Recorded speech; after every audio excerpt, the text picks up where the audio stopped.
Happy Friday, and welcome to the David Pakman Show. My name is Brittany Page, and I host the Page Perspective here on YouTube. Today is my final day guest hosting for David, and I want to thank him for generously giving me this opportunity again. It is always wonderful to work with David and his team and to go through the day's headlines with you all, so let's get into it. The big question today is, did Republican lawmakers text sexually explicit threats to Cassidy Hutchinson? Do you remember Cassidy Hutchinson? Maybe you haven't heard the name in a while. I know I haven't. She is the woman who testified to the January 6th committee about her experience in the days surrounding the insurrection on January 6, 2021. Her experiences were particularly relevant because she was the White House aide who worked as an assistant to Chief of Staff Mark Meadows at that time. During the January 6th committee hearings in 2022, her testimony was powerful, and it gave us a firsthand account of how Donald Trump and the people closest to him behaved during the insurrection and afterward. This time, she is back in the news because new reporting from the Washington Post has revealed that there are apparently fears among Republicans that if Hutchinson is subpoenaed for future January 6 investigations from Republicans, sexual texts sent to her from Republican lawmakers will be revealed. Yeah. Let's look at this reporting. Quote, an aide to House Speaker Mike Johnson advised Republican colleagues against subpoenaing former White House aide Cassidy Hutchinson as part of their investigation into the January 6, 2021 attack in an effort to prevent the release of sexually explicit texts that lawmakers sent her, according to written correspondence reviewed by the Post and a person familiar with the effort. The aide intervened last June, citing concerns that a subpoena could expose the texts, according to the correspondence and the person who requested anonymity, to speak candidly about private conversations. And if you watched the show yesterday, you will remember that I covered Speaker Mike Johnson's press release announcing the new select subcommittee to continue the investigation of the events preceding and following January 6. What I didn't share yesterday was what Mike Johnson wrote on the press release announcing the new select subcommittee. Quote, House Republicans are proud of our work so far in exposing the false narratives peddled by the politically motivated January 6 Select Committee during the 117th Congress. But there is still more work to be done. We are establishing this select subcommittee to continue our efforts to uncover the full truth that is owed to the American people. The composition and other details regarding the select subcommittee will be announced soon. The full truth, huh, Mike? Well, I'll tell you what full truth I'd like to hear.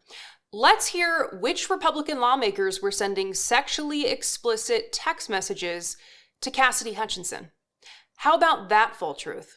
Something tells me they might not want to reveal that, especially given this odd phrasing in the Washington Post reporting. Quote, in a meeting following the June conversation, Johnson, Republican from Louisiana, and senior aides also conveyed to Representative Barry Loudermilk, Republican from Georgia, and members of his staff that issuing a subpoena to Hutchinson and asking her to testify under oath would serve as another opportunity for her to retell her story and potentially embarrass the Trump White House, according to two people present for the meeting.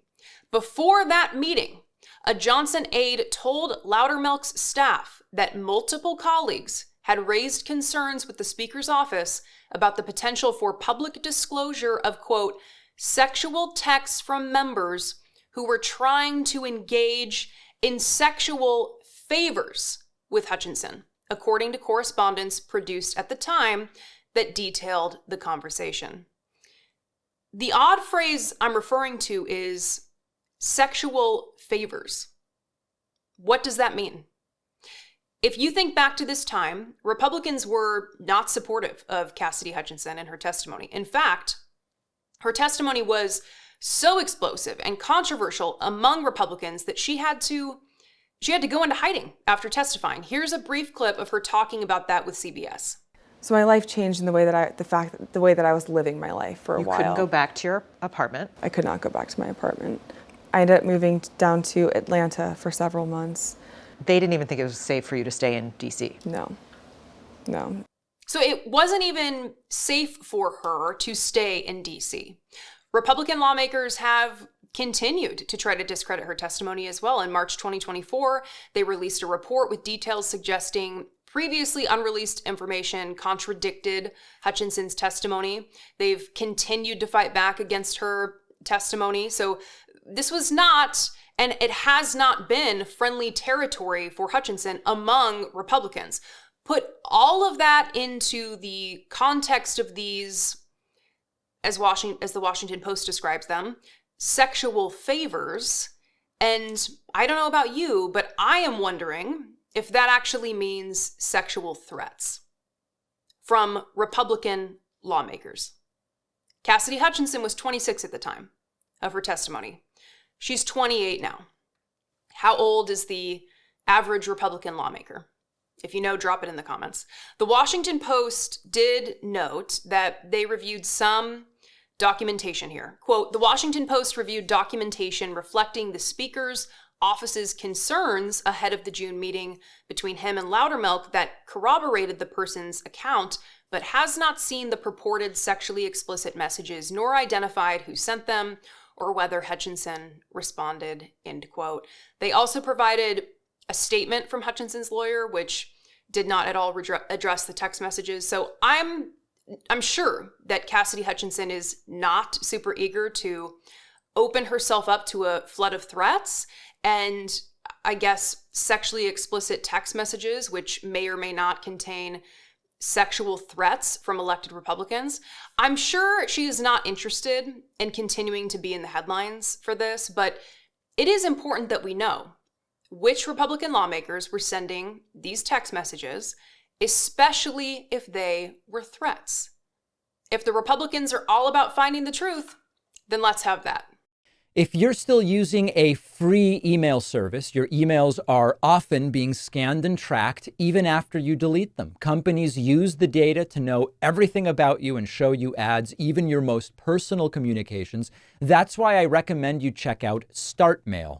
Unlike free email services, our sponsor StartMail never scans or tracks your emails.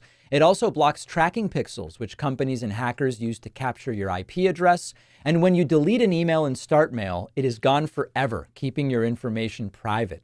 StartMail allows you to create unlimited email aliases, protecting your identity and reducing spam.